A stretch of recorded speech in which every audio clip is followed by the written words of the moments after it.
Good morning, everyone. Thank you so much for joining us today. We're going to give everyone a few minutes to join the call, and then we'll get things started.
I think the microphone is muted.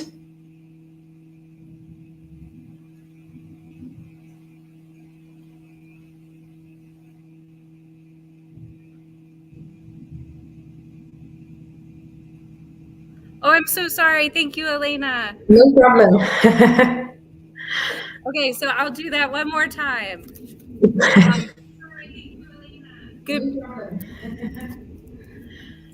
Good morning, everyone. My name is Madeline McCauley, and I work in the Programs and Outreach Department of Enoch Pratt Free Library. It's my pleasure to welcome you to today's virtual Voyages program, Adventures to Rome.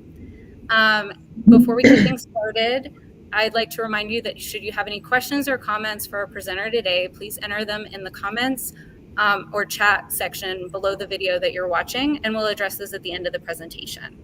Without further ado, I'm going to turn things over to our guide for today, Elena, and have a wonderful trip. Thank you very much, Madeline. It's lovely to be here. I can't see any of you, of course. I hope everyone can see me well. My name is Elena, as Madeline said. I am Italian. I come from the north of Italy, Milan, but I actually live in Rome, where I work as a local guide. And so today it is my pleasure to bring you, albeit only virtually, to Rome. So I'm going to share my screen so that everybody can see the slides that I've prepared for today. And we can start. So today we're going to take a walk, ideally, through the streets of Rome, aka the Eternal City. I always like to start my presentations by giving you an idea of where the place that we visit together is within the world, and I use latitude to do so. With Rome, our latitude is the 41st parallel north, which is the red line that you see in the map, and Rome is right there in the middle south of Italy. If we traveled eastward following the same parallel, we would find at the very end of the Asian continent, we would find the city of Beijing, and in the middle, the capital of Uzbekistan, Tashkent. Whereas if from Rome, ideally, we traveled west, still in Europe, in Portugal, we would find the city of Porto on the coast. And in Northern America, the parallel runs through Long Island on the East Coast, and finally, Des Moines in the Midwest. So these are your references, just to give you an idea of where you are as opposed to where I am. Now, even though Rome shares its latitude with these other places, the climate, the weather here is very, very different. I have never been to Uzbekistan or China, but I know that on the East Coast, on the northern part of the East Coast of the States, and in Ohio, it does snow in the winter. In Rome, it never snows. The weather is always very mild. And because of how exceptional the occurrence is, I wanted to include a first few photos to show you what it looks like when it does happen. So this is the Colosseum, and also the next one with a better view of its lawn in front of it, all in white. And also the beautiful square of St. Peter in front of the Basilica of St. Peter in the Vatican. If you can read the date at the bottom of the photo, you can tell this was taken in 2018. So that was the very last snowfall that happened in Rome. And if you look online, you will find millions of pictures of this event because it is such a rare thing to happen here. People start taking millions of pictures of it like they've never seen snow before. I make a lot of fun of this because when you come from the north of Italy like I do, I'm used to seeing snowfalls every year growing up. And so we make a lot of fun of the Southerners in Rome. As soon as they see the first snowflake, they shut everything down. They close the schools, they call the army, they buy all the canned food. And so we do make a lot of fun of them. The city is beautiful, all covered in white, but again, it happens very, very rarely. The reason for the climate being so different here in Rome or in Italy in general and other places in the world that have the same latitude is what you see in the image. This is a satellite picture of the whole Italian peninsula, where you can see that we go from the northern mountainous part, the Alps, of course, that crown Italy to the north. And because of the shape of Italy, very vertical, we go all the way down to the southern coastlines, which have these beautiful, crystal clear Caribbean-like waters, and have very different climate than what we're used to in the north. So this is the reason. We showed Rome latitude, but where is it really? Within Italy, that's where it is. So Rome is, if you ask the Romans, they say they are in central Italy. If you ask us from the north, they are in southern Italy. So it's a little bit of a debate, but it is there, very close to the coast, not exactly on the shore. It doesn't overlook the water. But if you've ever been to Rome, or if you will in the future, you will definitely fly into Fiumicino Airport. Fiumicino is also a town right on the coastline, and it is the airport that caters for Rome. And the drive from the airport to downtown is less than an hour, half an hour, 45 minutes with no traffic. So Rome is very, very close to the coast, even though, again, it doesn't overlook the water.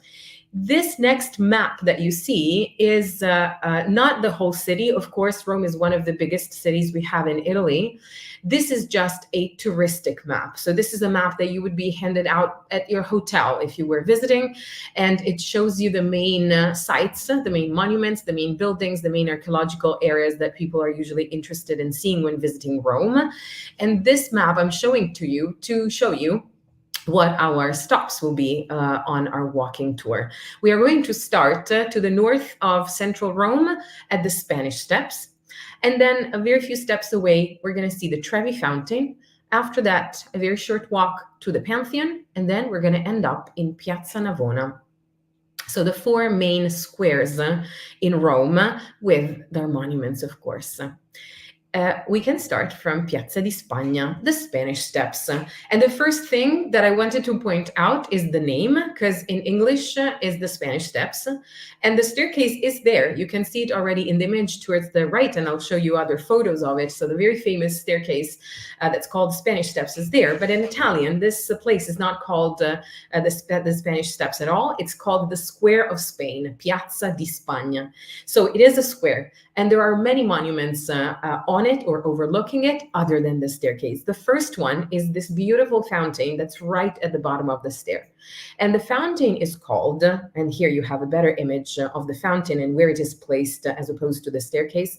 The fountain is called the Barcaccia Fountain. It's a fountain from the 1600s, from the very first half of the 1600s, that was sculpted by a famous sculptor of the time, a famous artist of the time, Bernini, and his son. And his son will become the superstar of the 1600s in Rome.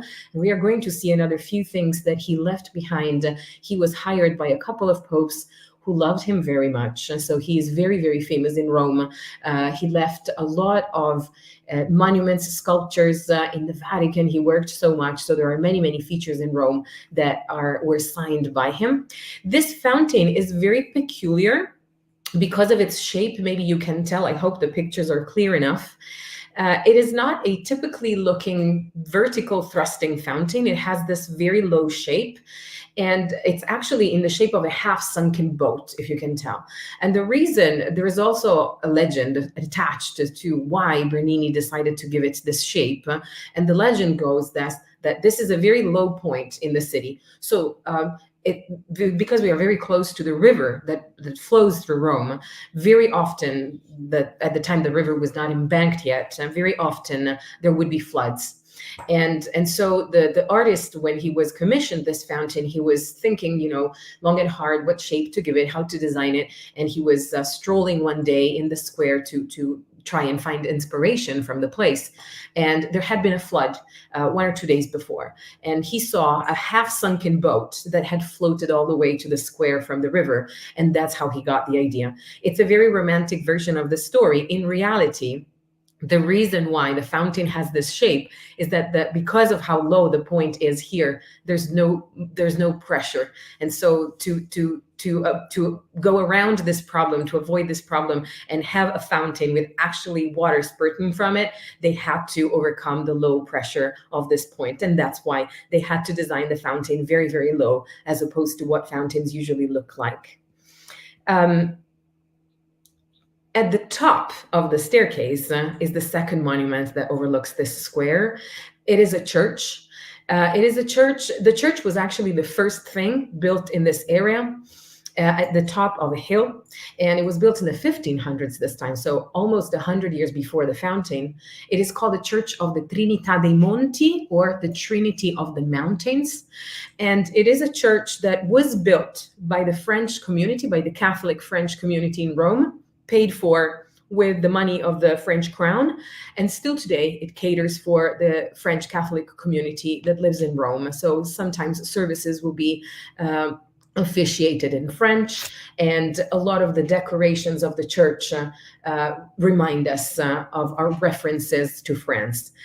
After the church came the fountain, and then at some point, finally, someone decided to link the two with the beautiful staircase, the Spanish steps, because people, to go to Mass, had to climb, the muddy hill, all the way to when they finally decided to connect the two levels of the square, the lower where the fountain is and the higher where the church is, with this beautiful staircase. It is one of the longest staircases in Europe, is 142 steps, and it was added in the 1700s. This is an aerial view, of course, of the steps.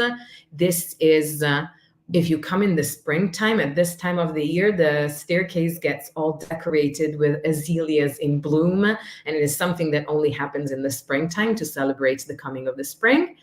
And also an aerial view that show you all three monuments, the fountain to the right at the very lowest point of the square, the church, you can see the two bell towers of the church on the left, and connecting them, the staircase.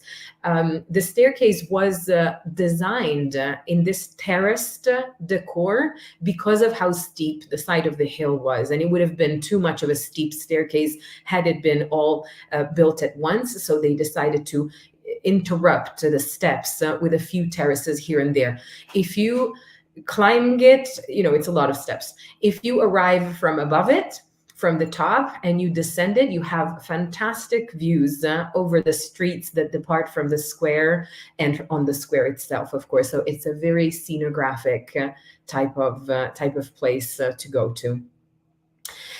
This is, just out of curiosity, this is taken from Google Maps in the satellite version. So this is a satellite image of the square. I wanted to show you what odd shape this square has. It looks like a bow tie, more or less. It has two almost separate parts, a larger and a smaller one. And the monuments that we've seen are all on the bigger part, so the one that is in the upper part of the image, in this image here. You have the church that I just circled in red, you have the fountain down there, and the staircase connecting them. The reason for the name of this area, we call it the Square of Spain, but even the Spanish Steps, so Spain is recurrent, is because of one of the buildings that overlook the square that is very old. It was one of the first things built in this area. The building is down there, and it overlooks the smaller bit of the square, and it was built as, and still functions as, the Spanish embassy to the Vatican.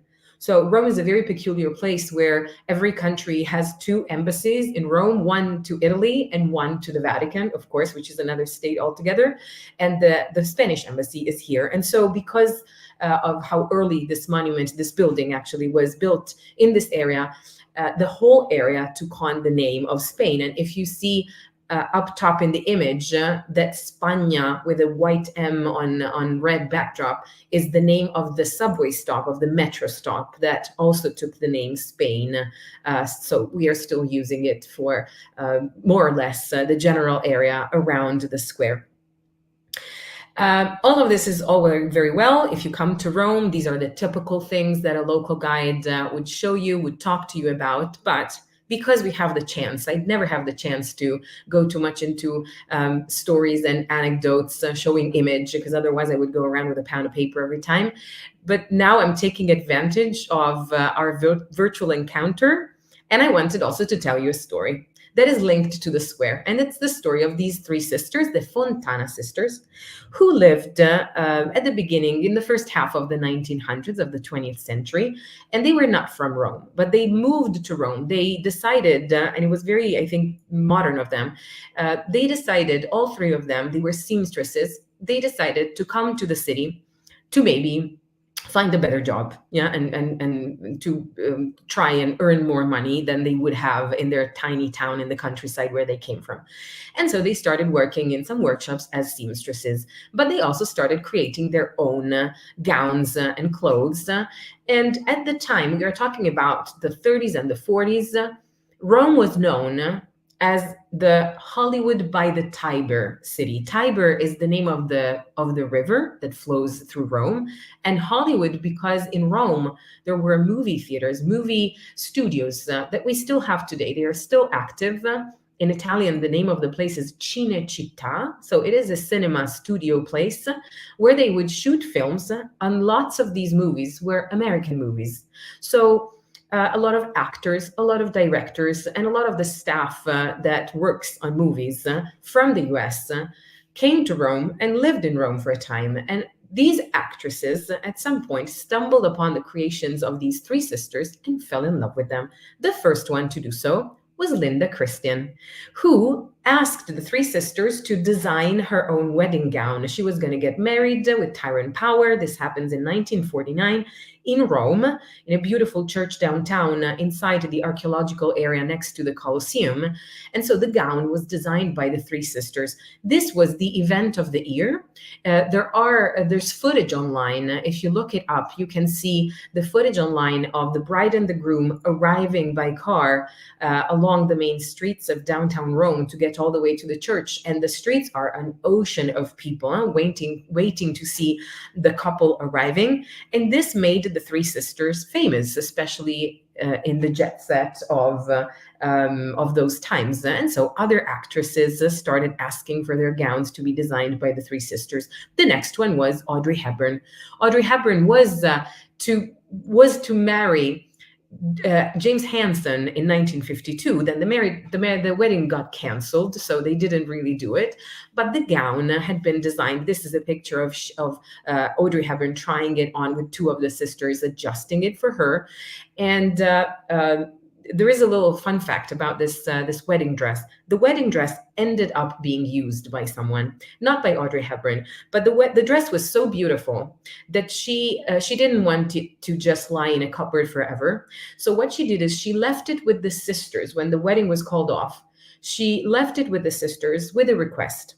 If you ever come across a bride that doesn't have the money for her own wedding gown, please gift this one to the bride. And so it will be used by someone. And what happened is just 8 years after this picture was taken in 1960, there was a radio program in Rome that a peasant girl from the countryside was listening to. And there was, she was telling the speaker on the radio how she was trying to organize her wedding, but she didn't have the money to pay for everything. The three sisters were listening into the program, contacted the woman, and the gown was actually worn by her on her wedding. So imagine what a bout of luck for her to have had the possibility of wearing a dress that was designed for Audrey Hepburn. Again, Liz Taylor, with the sisters adjusting one of their gowns on her. Ava Gardner insisted that the costumes for many of her movies were designed entirely by the Fontana sisters. And lastly, but not least, of course, Jackie O, who, when she was still married to JFK, loved the creations of the Fontana sisters. This is one of the three sisters, Nicole, seen at a gala with President Kennedy and Jackie. So this was a nice little story. The three sisters were three women living in the 30s who decided to go out for themselves and started a wonderful career. They became very, very famous. So they also started, what's now Italian fashion, because fashion until before the war came from Paris. All the designs came from Paris. And a few designers, including the three sisters working at those times, started the creativity of Italian designs and not French ones. If you ever visit Rome, and you are curious about the story and you liked it, there is a place that you can visit just off the square up there that was the atelier of the three sisters, that is now a foundation run by their heirs, and it's been turned into a place that you can visit where there is a permanent collection of their gowns, and so you can take a look. Now, after visiting the area of the Spanish Steps, we started up there. We are going to go down to the Trevi Fountain, our second stop. And here it is, the beautiful Trevi Fountain. The Trevi Fountain is one of the most famous fountains in Rome, and Rome is a city that has hundreds of fountains. It has been a city where water has always been very important since the beginning of its history. In ancient Roman times, already there were hundreds of fountains. Water was brought to the city with aqueducts, huge aqueducts built to carry the water from outside of the city, wherever it was fishing it from, especially lakes. These aqueducts fell into misuse and abandonment during the Middle Ages after the fall of the Roman Empire, but were then restored by popes in the Renaissance, and a few of them are still working, including the one that feeds the Trevi Fountain. So it is still an ancient aqueduct that brings the water all the way to the Trevi Fountain. The Trevi Fountain is also very peculiar in the sense that it's not a standalone fountain. It is the facade of a building. So behind the fountain is an entire building, and this side of the building is decorated with the fountain.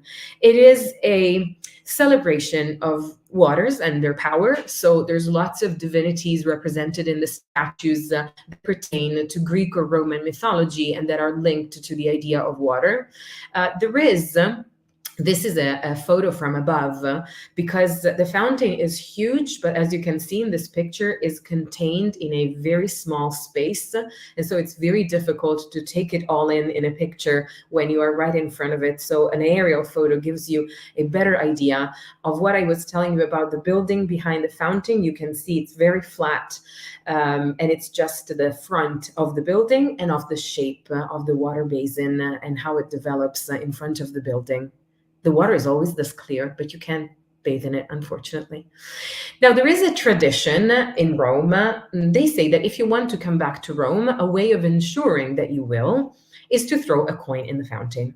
And the way of doing it is not how you see in the picture. This picture, I found it very, very interesting. These are 5 athletes from the US national gymnastics team who were in Rome in 1960 in occasion of the Olympic Games. And they too went to throw the coin in the fountain. So you can use any coin of any value, of any currency. You hold it into your right hand with the fountain at your back. You throw it in the water across your left shoulder. This is officially the way of doing it.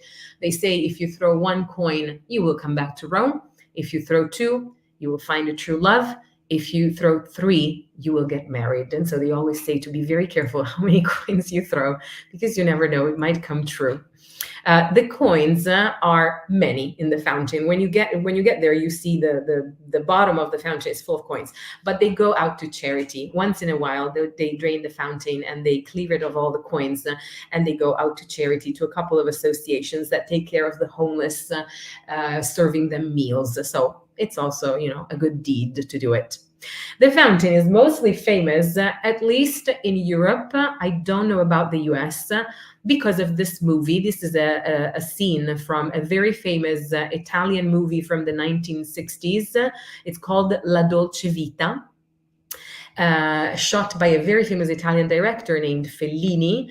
And there is this very famous scene where the main character, the protagonist, the actress was Anita Ekberg, dives in the fountain and dances in the fountain at night with her beautiful gown floating in the water. This is something that you can't do anymore. There are very steep fines if you get caught even just touching the water with 1 finger.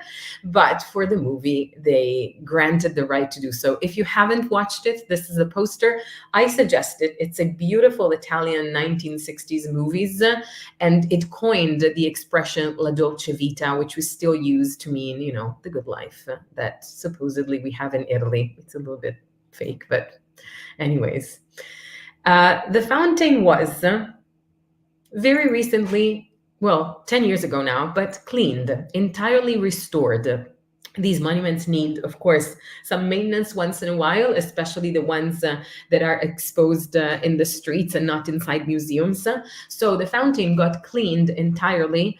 Not only on its outer surfaces, you can see the before and after in this picture. You see how dirtier it looks on the left and how white the stone was after the cleaning. They also redid the entire piping system, the filtering system to ensure that water doesn't corrode the stone. Water in Rome is very full of minerals and calcium, and so it can affect the stone.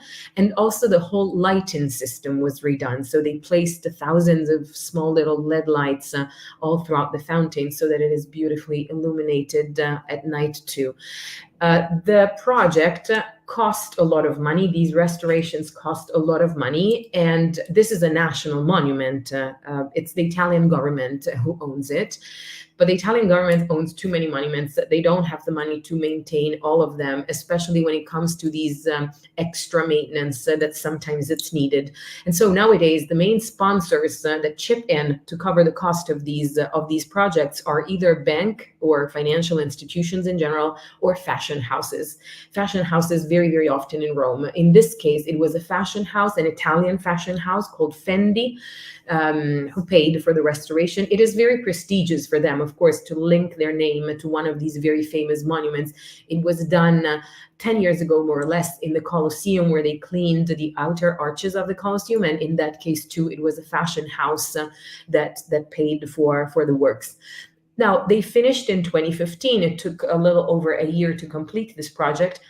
The next year, 2016, was the 100-year anniversary of the fashion house. And because of the generosity of paying for the project the previous year, the city granted them a permit to use the fountain for their celebration. And so what they did is they stretched a transparent plexiglass catwalk right at the level of the water of the fountain, and they had a fashion show right in front of the Trevi fountain where the models looked like they were floating on water. It was beautiful. There is footage online of this. If you want to see it in motion, you can find it on YouTube. It's very easy to find. I thought that this would be a good time for a pit stop. I am imagining in my mind that we are spending a day in Rome together, or at least a half a day walking through the streets of Rome. And it's usually very warm. Now it's already very warm. It feels like the summer already, unfortunately, this year. So we would need a little pick-me-up to keep going. And right next to the Trevi Fountain is this beautiful place that sells gelato. So I thought that might be a nice little thing to do before we continue on our walk. Going back one slide, if you want to jot down the name, it's called Don Nino. It has a couple of shops in Rome. There's one at the Spanish Steps. There's one in the Trevi Fountain. So if you're ever in Rome, you might want to look it up and grab a gelato from Don Nino and taste it and see how it is, if you like it. Also, she did it. This is a screen from Roman Holiday.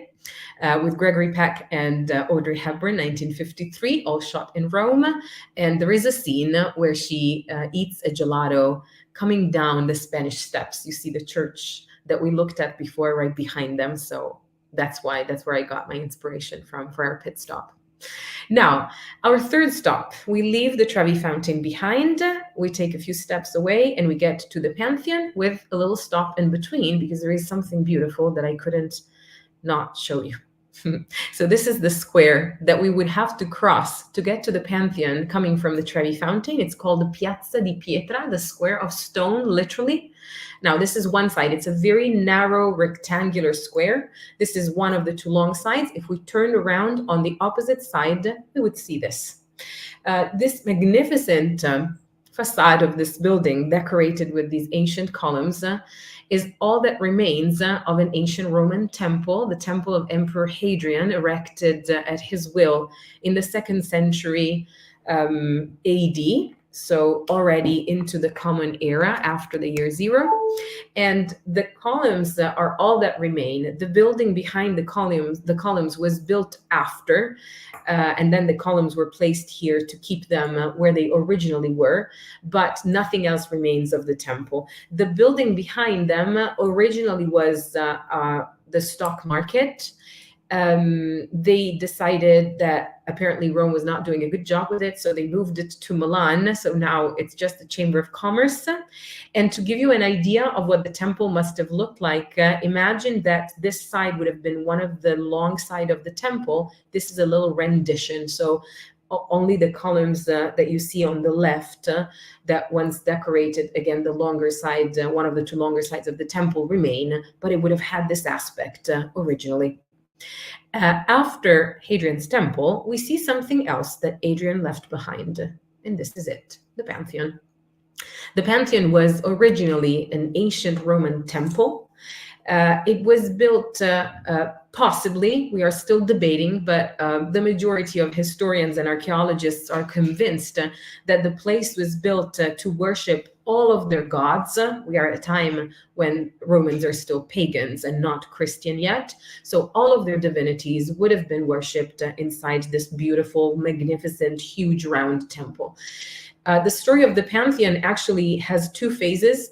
There was a first Pantheon that was built before the Common Era under Emperor Augustus. It burned to the ground, and it was rebuilt as we see it today by that same Emperor Hadrian that we saw the temple in the 2nd century. So very, very close to the other temple that we looked at before, in the same shape. And the only thing that remains of the original Pantheon are the letters that I hope you can see are still decorating the upper part of the front of this temple. They left them there because what the letters tell us, they spell out the name of the original builder and architect of the original structure. And so as a homage to him, Marcus Agrippa, they decided when they were rebuilding it to mount the letters one more time on the facade and leave them there. This is the best ever preserved Roman monument in the world.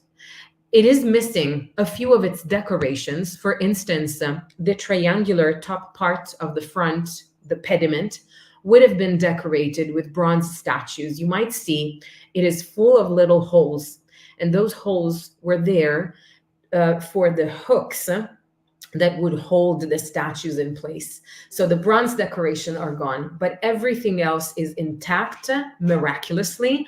And the reason why this happened is that right after the fall of the Roman Empire, at the very beginning of the Middle Ages, this place was turned into a church, and it is still a church today. It has been continuously used as a church ever since.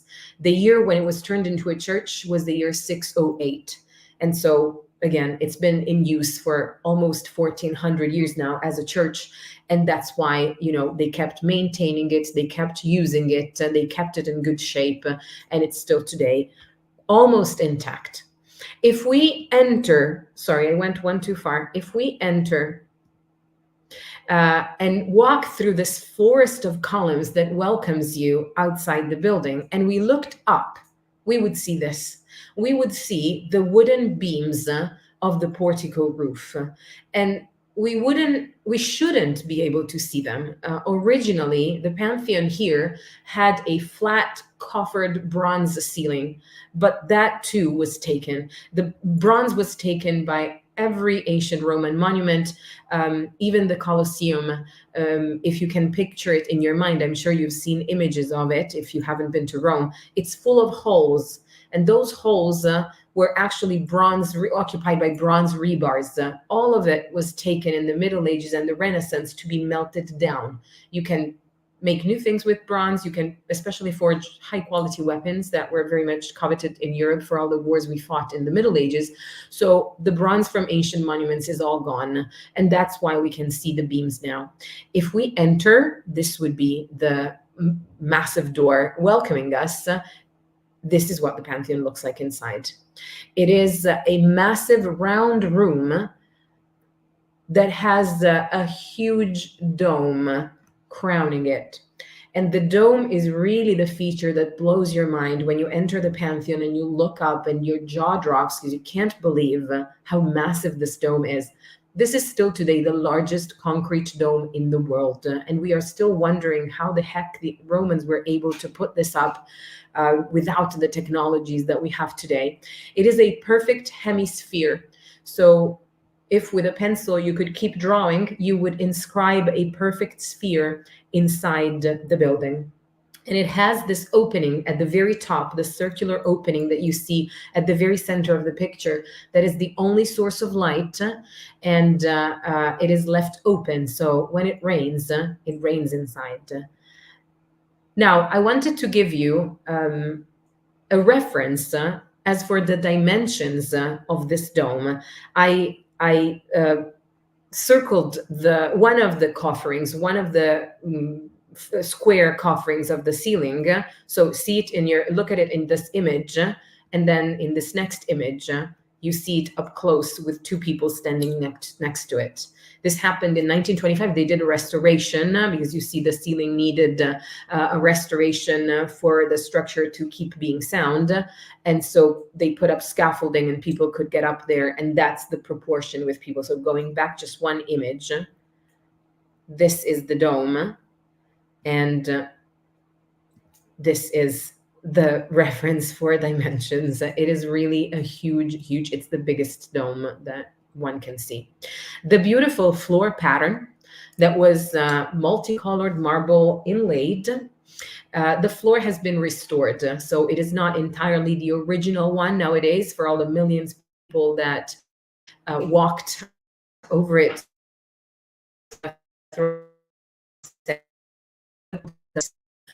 The image that you're seeing now is not the Pantheon today. It is a rendering of what it must have looked like originally. The inside has changed a little bit because of the fact that now it functions as a Catholic church. So they've placed an altar inside. There are pews and several altars that were put up with Christian Catholic statues. Once upon a time, it was much simpler looking inside when we were still in ancient Roman times.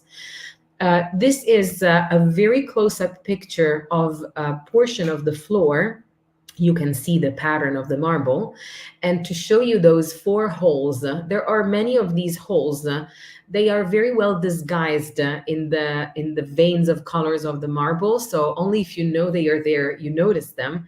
But they pertain to that drainage system that helps get rid of the water when it does rain. Because again, the opening at the top is not covered in any way, and so rain gets in. The drainage system was already there in antiquity. There is a cistern under the Pantheon where water gets collected, and so a perfect drainage system still working today with no need of changing it in any ways. This is ideally us exiting, going again through the lines of columns to get back to the front of the building. And this is an aerial photo to give you a good idea of the shape of this place. So on the lower right part of the photo, you have the entrance with the columns and then the round temple with its huge opening at the very top of the dome. The dome of the Pantheon has steps into it for maintenance reasons.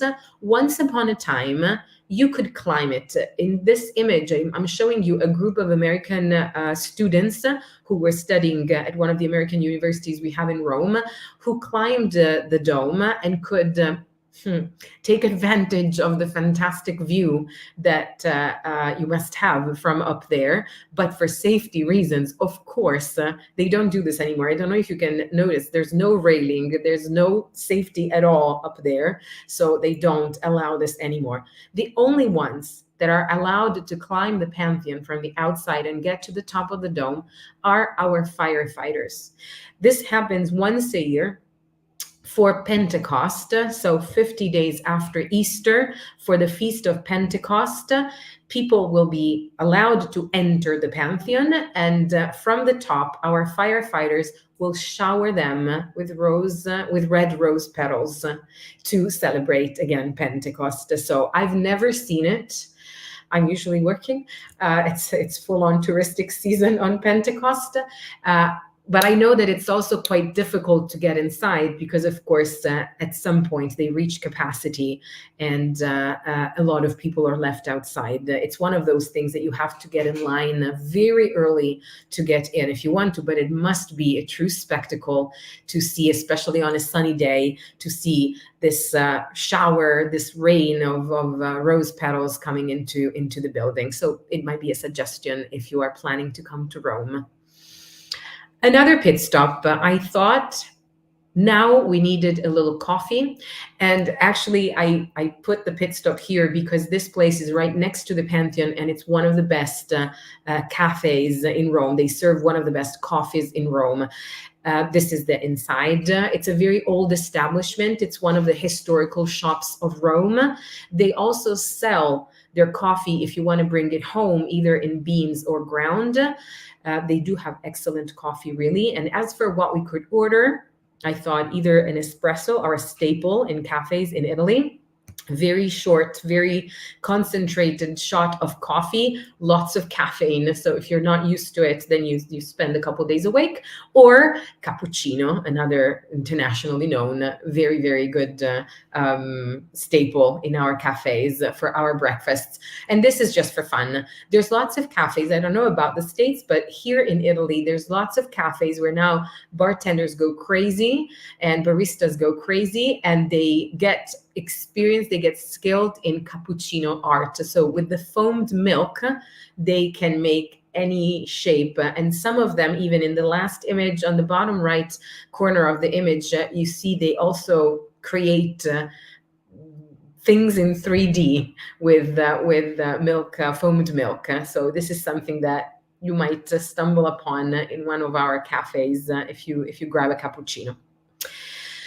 Now, our next stop, our final destination, starting from the Pantheon that we leave behind, we have a little bit of something to see next to it, but then we're going to make our way to the last square that we see together, which is Piazza Navona.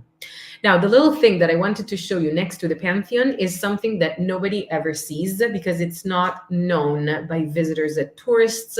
It's very rarely on guidebooks, so only if you know that that's there, you will get into the square. Otherwise, it's not a place that you go through accidentally to go from the Pantheon to anywhere else. And so you need to know it's there.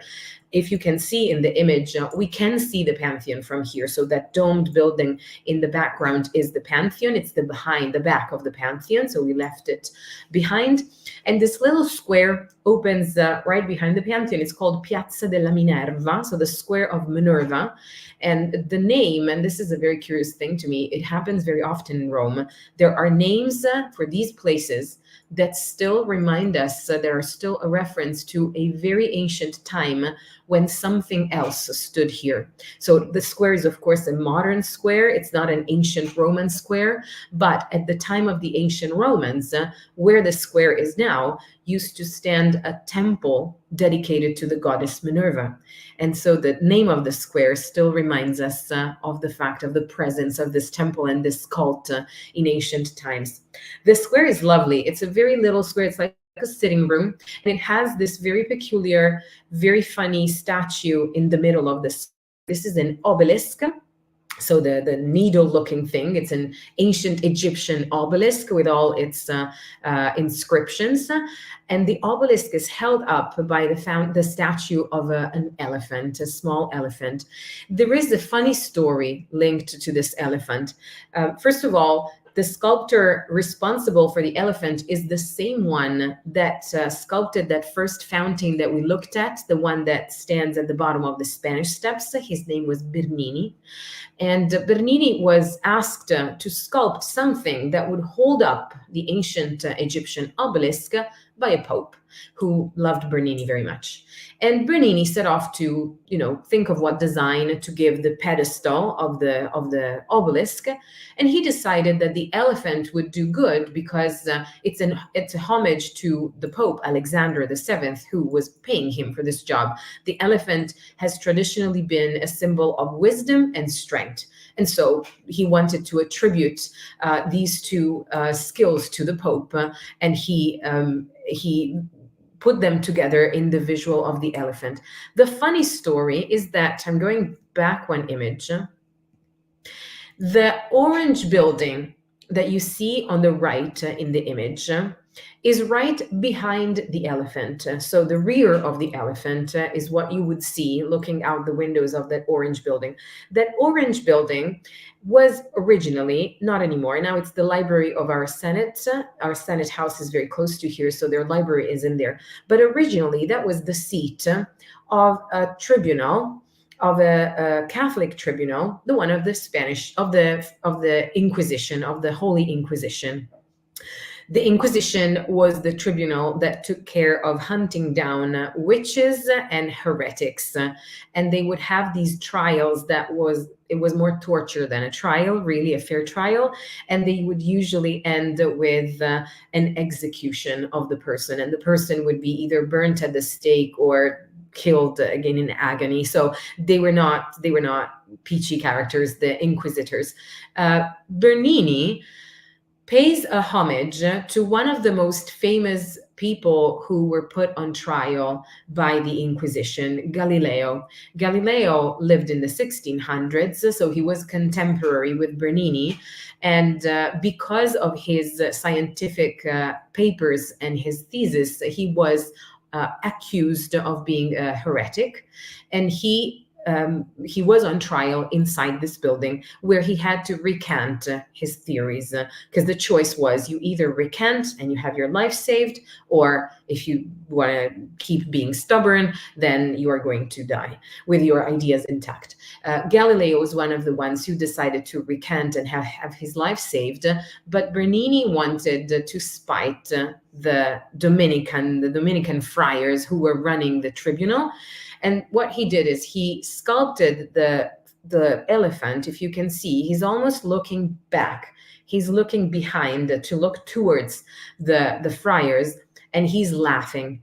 But the most funny / disrespectful thing was that the rear of the elephant, when Bernini sculpted it, he sculpted the tail on the side, as moved on the side, so that the elephant is actually exposing his butthole to the Dominican friars. So looking out of their windows, this is the view they would have had of the rear of the elephant. And this is the little fun fact about this sculpture.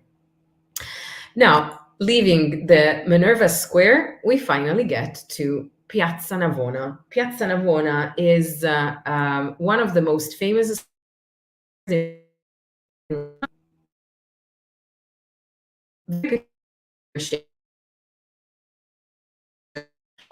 fountain that you see on the left in this image. This is the fountain. It's a very difficult fountain to take into only one picture. You have to be able to look at it while you walk around it from all perspectives. So I took several pictures so that we could see all sides of it. It is topped by the ever-present ancient Egyptian obelisk. The obelisks in ancient Egypt were a symbol of the sun god, Ra, pointing towards the sky, towards the sun. When we became Christians, when we quitted paganism and we became Christians, the church decided to still use these obelisks because people were used to recognizing them and people knew their significance. They just topped them with a cross, and now it symbolized God because it is pointing towards the heavens. So they recycled, this happened a lot, they recycled a symbol or a shape in this case that the people were already familiar with instead of finding new shapes and new significance for their new religion. And very often fountains in Rome are topped with these ancient Egyptian obelisks. It is called the Fountain of the Four Rivers because there are four, it represents the four main rivers of the known world at the time, of the main continents of the world at the time. And each river is represented as a man. This is a typical tradition coming from the ancients, ancient Greeks and Roman both represented rivers as men, bearded men usually. So the sculptor is again Bernini, the same one as the elephant and the first fountain. And he does this for another pope yet. Many popes fell in love with Bernini, and he was working a lot during his very long life. This is another view of the fountain, but we're going to look at each statue one by one. The one detail on one side is, of course, the Pope's sigil. This is both the coat of arms of the family the Pope came from, the Pamphili, but it is also topped with the symbol of the papacy, and nowadays the symbol for Vatican City State on their flag, the two crossed keys representing St. Peter, the first Pope, and the headdress of popes, the triple crown that is historically the headdress of popes. When it comes to the statues, these are, on one side, the Rio de la Plata, representing the Americas, and the Danube representing Europe. These are both of them seen a little bit closer up. Then you have the Ganges River. The Ganges River is represented with this pole in his hand, to refer to the fact that the Ganges River is not a very deep river, and you can sail on it easily. And finally, the Nile for Africa. And the Nile has its head covered with this piece of cloth to symbolize, as a reference to the fact that at the time when Bernini sculpted this, the source of the River Nile, the beginning, the origin of its course, had not been discovered yet. They didn't know where it was. And so its head, it's covered to indicate this fact. There are lots of animals. The fountain is a very theatrical fountain. It is typical of the style that comes after the Renaissance. The Renaissance had been a style that was all about looking back to classical ancient art, Greek and Roman, very clean lines, very understated, very elegant.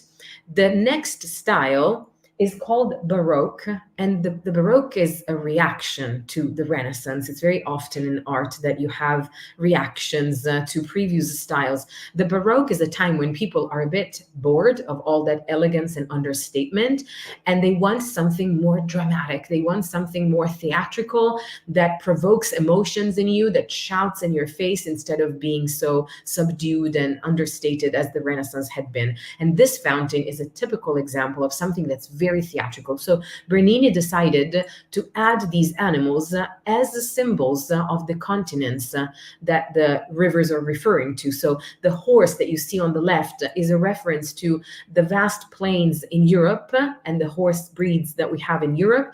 The lion is, of course, close to the Nile as a symbol, as a reference to the animals of Africa. The crocodile is next to the Rio de la Plata to signify Central and Southern America more than anything, but even North America in some places. The snake, or an anaconda probably, again for those same lands. And I don't have the details in this photo, but even the vegetation that he sculpted next to each river reflects the vegetation typical of those four different continents. So you have agave plants, you have cacti, you have prickly pears, and so on. So it's very it's fun if you walk around the fountain to look at all the different details. It's the details that make it interesting, of course. It is grand also if you take it all in at once and you look at it from a distance with the water at the bottom and all these statues and the rocks, the stone being carved into rocks to make it look more realistic, more natural. So the Fountain of the Four Rivers. Now, one second. We looked at the most famous fountains in Rome. There are many more, of course, but these are the most monumental and historical fountains that we have, and lots of people, even who has never been to Rome, will know the name of the Trevi Fountain and will have seen images of these. I wanted to include a little something that has to do with nowadays life in Rome.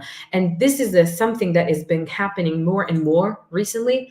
It has to do with our fountains, because our fountains are the typical target of activists. So they get vandalized sometimes. And there are a few of these events that happened very recently, not even a year ago.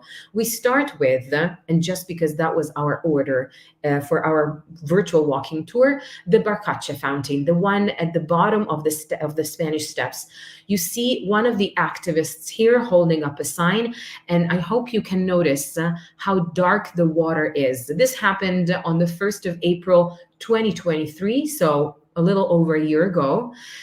What these activists did was they poured black dye in organic, at least, but black dye in the water of the fountain as a form of protest. They were protesting climate change, in general climate change. And so they did this.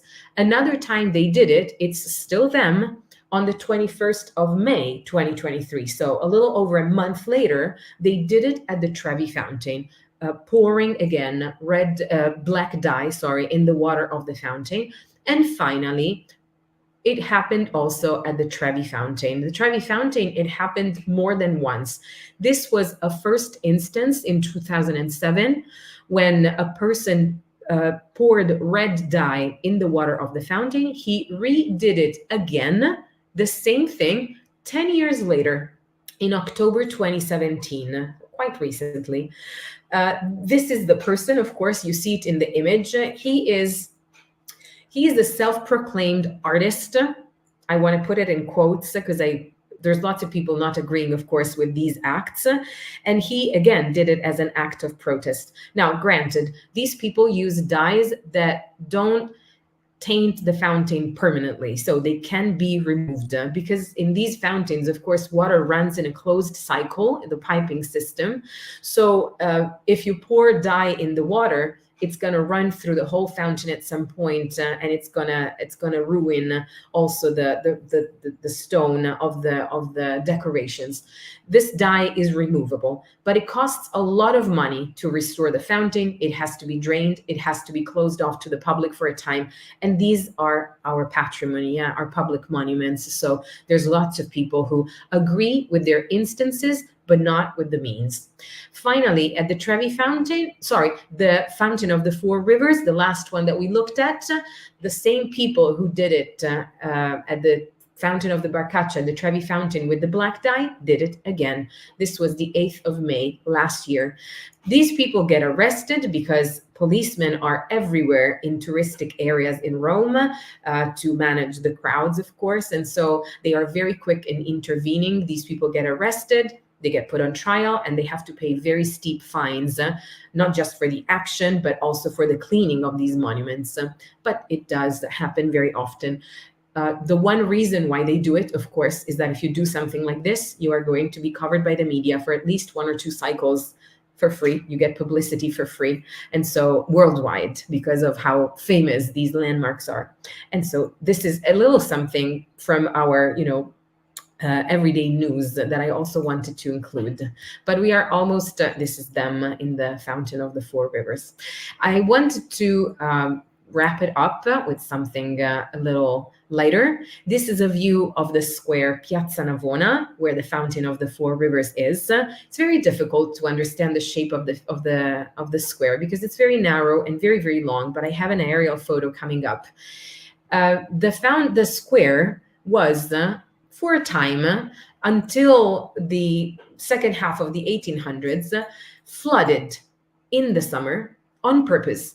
They would just shut off the recycling system of the 3 fountains that are on the square, and water would overflow and finally flood the square. The square had a pavement that was a little concave, so it was easy to turn it into almost a swimming pool, or at least a pond. This was done to give a little bit refreshment to the Romans in the very hot Roman summers. So in the picture on the right, you see it's not very clear because, of course, it's a picture from the 1800s, but you might be able to distinguish distinguish people on their carriages with their horses, but also people walking in the square, dipping their feet in water to get some respite from the heat.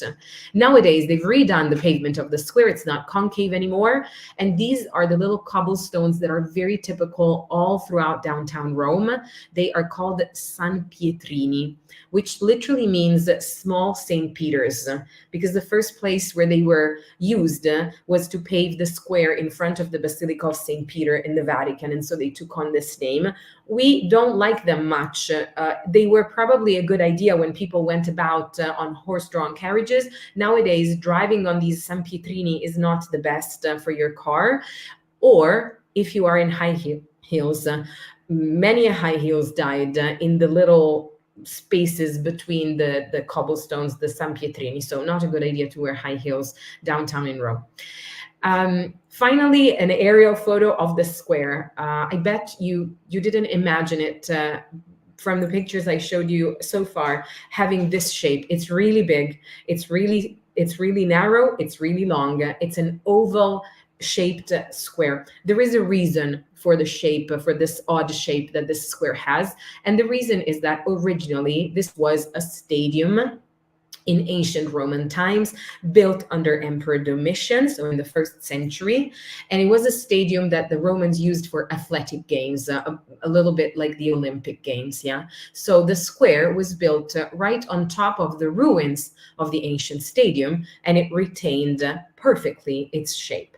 Nowadays, the underground of the square can be visited, and it's where you can see what's left of the ancient Roman stadium of Emperor Domitian. So this might be my last suggestion. If you do plan to come to Rome, the entrance is down there, just outside the square, and you can also visit the glorious remains of the ancient past underneath the square.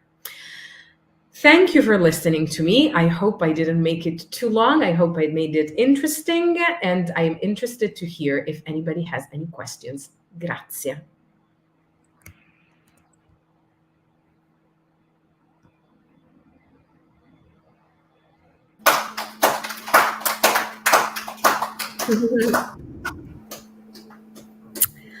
Thank you so much, Elena, for a wonderful presentation. We're really excited to see if anybody has any questions.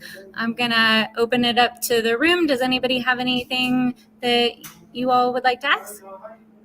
Sure. How long is the flight from the US to Rome? All right. Elena, I'm not sure if you'd be able to answer this question, but I'll go ahead and ask. Do you know how long the flight is from the US to Rome? Yes, it depends on where you come, of course. If you come from Baltimore and you are on the East Coast, then the flight is 7 or 8 hours. Yes, it depends on where you come, of course. If you come from Baltimore and you are on the East Coast, then the flight is 7 or 8 hours. Yeah, that's not bad. Everybody's pretty pumped about that. But if I may add just a any little other suggestion, questions? I think we have a little bit of a lapse. How long did it take to build the original city? Yeah. Oh, that's a very interesting question. It's impossible to answer in the sense that the city started out really as a cluster of huts at its very beginning. Sorry, everybody. There's going to be a weird echo from me. So 800 years before the year 0 is when the city was started out as a small settlement originally, and then it started growing and growing and growing. And the end of Roman history, in the sense of its ancient history, is 4 centuries after the year 0. So in total, it's 1,200 years. It's 12 centuries. That's the city was there, but they kept adding to it. It kept growing. Even the population kept growing, so they had to keep building it. So it's really a never-ending. So not built in a day. So it's really a never-ending. So not built in a day. Yeah. Anybody else? Yeah, go ahead. How much is an average meal per day? Anybody else? Oh, it's very cheap to eat out in Rome. It's not expensive at all. Of course, you will have expensive restaurants, the most exclusive ones. There is one on a rooftop terrace that overlooks the Colosseum right in front of you that is very, very expensive. It has a couple Michelin stars. But for a regular meal, which is going to be very good because food is very good in Rome, you might spend 50, $60, euros, even 30 sometimes. It depends on what you eat, of course. You might spend 50, $60, euros. Oh, euro.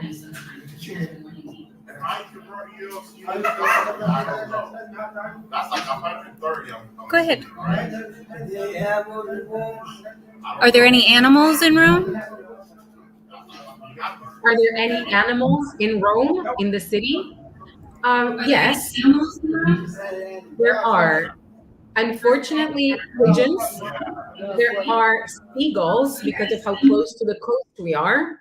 And because of how many tourists eat in the streets, their pizza slices or sandwiches, so seagulls are attracted to the city. We have parrots in the streets. They are not autochthons, they're not originally from here, but we have two species of parrots, one from India, one from Spain.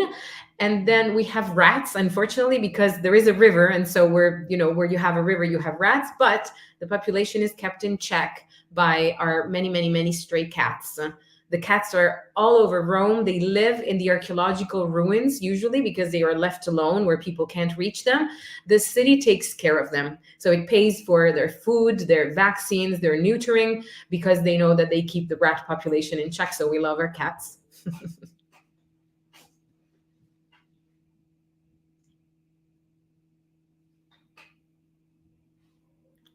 All right, go ahead.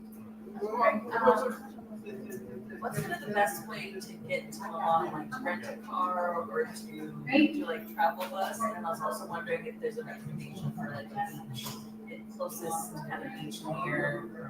Wonderful.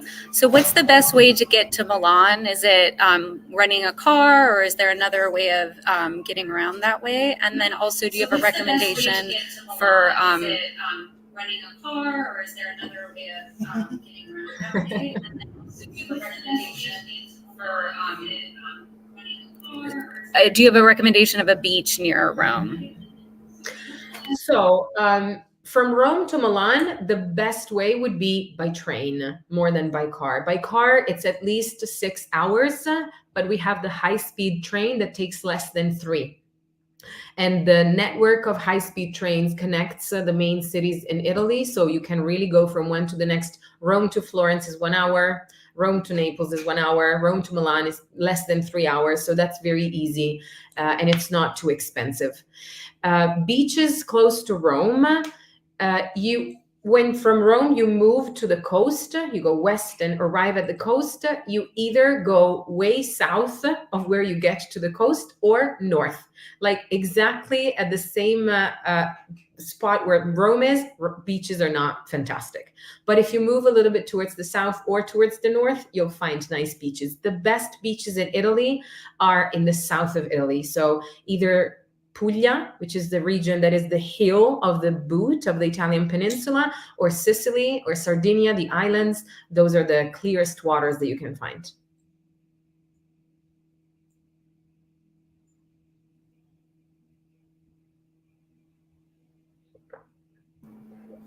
All right, good. Do you have any information about the Leaning Tower of Pisa? I have many information. You have to be a little more specific, because otherwise we could be here for an hour and a half talking about the Tower of Pisa. What would you like to know specifically about it?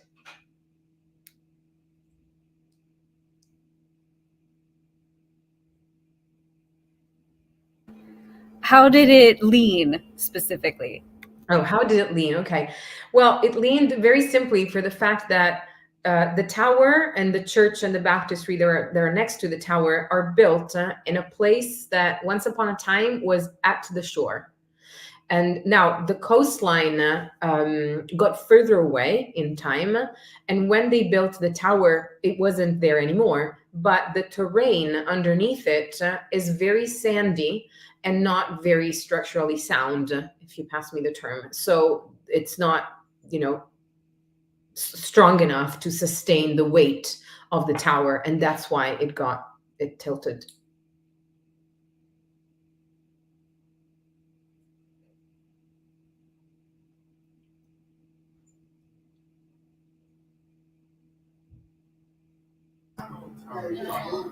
All right, go ahead. Do you have that question? What is that building? The standing, what? I'm sorry. It's staining. Staining building? Stadium. Oh, can you talk a little bit about the stadium, the Coliseum? I know you had covered that kind of at the beginning, I believe. The Coliseum, again, if for the Leaning Tower, we could have stayed here an hour and a half. For the Coliseum, we could spend 6 months here talking about it. The Coliseum was an arena built by the Romans in the 1st century. It wasn't the first one ever built. A lot of other Roman cities already had their own built arena. It got built as the largest one of them all, and they never went any larger than the Colosseum when it came to these arenas. The mind-boggling fact about the Colosseum, especially when you are there and you look at how monumental the place is that they built it in 8 years. So they started construction in the year 72. They inaugurated it in the year 80. And it was a venue for spectacles, not only gladiators, which is the most famous type of show that went on in these arenas, of course, but also animal shows with beasts or exotic looking animals coming from all over the empire. And it was something that was offered to the population of Rome. Nobody had to pay to go and watch the shows. As a form of propaganda, to keep the people happy, to keep the people distracted and quiet and not wanting to revolt against the elite.